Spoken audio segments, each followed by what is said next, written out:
के दौरान body part से ब्लड वापस हार्ट में फ्लो कर जाता है।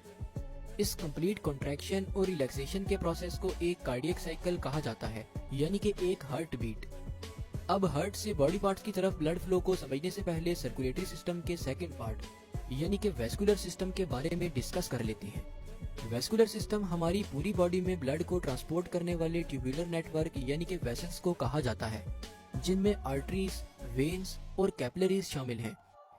इन ब्लड वेसल्स में आर्टरीज हमारे हार्ट से बॉडी पार्ट्स की तरफ ब्लड को ट्रांसपोर्ट करती हैं, जबकि बॉडी पार्ट्स से हार्ट की तरफ फ्लो होने वाला ब्लड वेन्स के थ्रू हार्ट में इंटर होता है। इसी तरह हमारे बॉडी ऑर्गन्स और सेल्स तक ब्लड फ्लो को यकीनी बनाने के लिए हमारे बॉडी ऑर्गन्स में छोटी छोटी वेसल्स यानी कि कैपिलरीज मौजूद होती हैं, क्योंकि हमारे ब्लड में मौजूद एक खास प्रोटीन हीमोग्लोबिन लंग्स में से ब्लड फ्लो के दौरान ऑक्सीजन को कैरी कर लेता है। लिहाजा लंग्स से हार्ट और हार्ट से बॉडी पार्ट्स की तरफ फ्लो करने वाले ब्लड को ऑक्सीजनेटेड ब्लड कहा जाता है।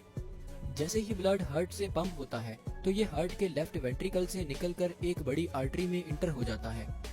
इस आर्टरी को एओर्टा कहा जाता है। इस तरह अगर देखा जाए तो हमारी बॉडी में मौजूद आर्टरीज ऑक्सीजनेटेड ब्लड को कैरी करती हैं। इसके बरक्स आर्टरीज से ब्लड फ्लो होकर ब्लड कैपिलरीज में इंटर हो जाता है, जो ब्लड को बॉडी ऑर्गन्स और टिश्यूज तक ट्रांसपोर्ट करती हैं। टिश्यूज में पहुंचकर ब्लड में मौजूद हीमोग्लोबिन ऑक्सीजन रिलीज कर देता है और वापस कैपिलरीज के थ्रू फ्लो होकर वेन्स में इंटर हो जाता है। क्योंकि बॉडी पार्ट से वापस आने वाले ब्लड में ऑक्सीजन मौजूद नहीं होती, इसलिए इस ब्लड को डीऑक्सीजनेटेड ब्लड कहा जाता है। हमारे अपर बॉडी पार्ट्स जैसा कि हेड, नेक, अपर चेस्ट और आर्म्स वगैरह से ब्लड जिस वेन के थ्रू हमारे हार्ट में इंटर होता है उसे सुपीरियर वेना कैवा कहा जाता है, जबकि इसके मुकाबले लोअर बॉडी पार्ट्स जैसा कि एब्डोमेन, पेल्विस, लेग्स और फीट्स वगैरह से ब्लड फ्लो होकर एक बड़ी वेन में इंटर होता है, जिसे इंफीरियर वेना कैवा कहते हैं। इंफीरियर वेना कैवा डायरेक्टली हमारे हार्ट के साथ अटैच होती है और इससे ब्लड हार्ट के राइट एट्रियम में इंटर हो जाता है। इस तरह अगर देखा जाए तो हार्ट से पंप होने वाला ब्लड एक ही सिंगल आर्टरी यानी कि एओर्टा के थ्रू बॉडी पार्ट्स की तरफ फ्लो करता है, जबकि हार्ट में इंटर होने वाला ब्लड दो बड़ी वेन्स यानी कि इंफीरियर वेना कैवा और सुपीरियर वेना कैवा के थ्रू हार्ट में इंटर होता है।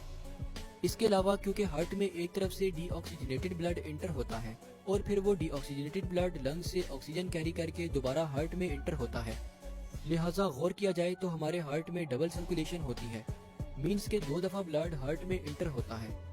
एट द एंड अगर हम ब्लड की कंपोजिशन पर बात करें तो ब्लड में 4 अहम कंपोनेंट्स होते हैं, जिनमें plasma, white blood cells, red blood cells और प्लेटलेट्स शामिल हैं। इसके अलावा ब्लड ऑक्सीजन और बहुत से chemicals, hormones, nutrients, vitamins, antibodies और इलेक्ट्रोलाइट्स वगैरह की ट्रांसपोर्टेशन का काम भी करता है।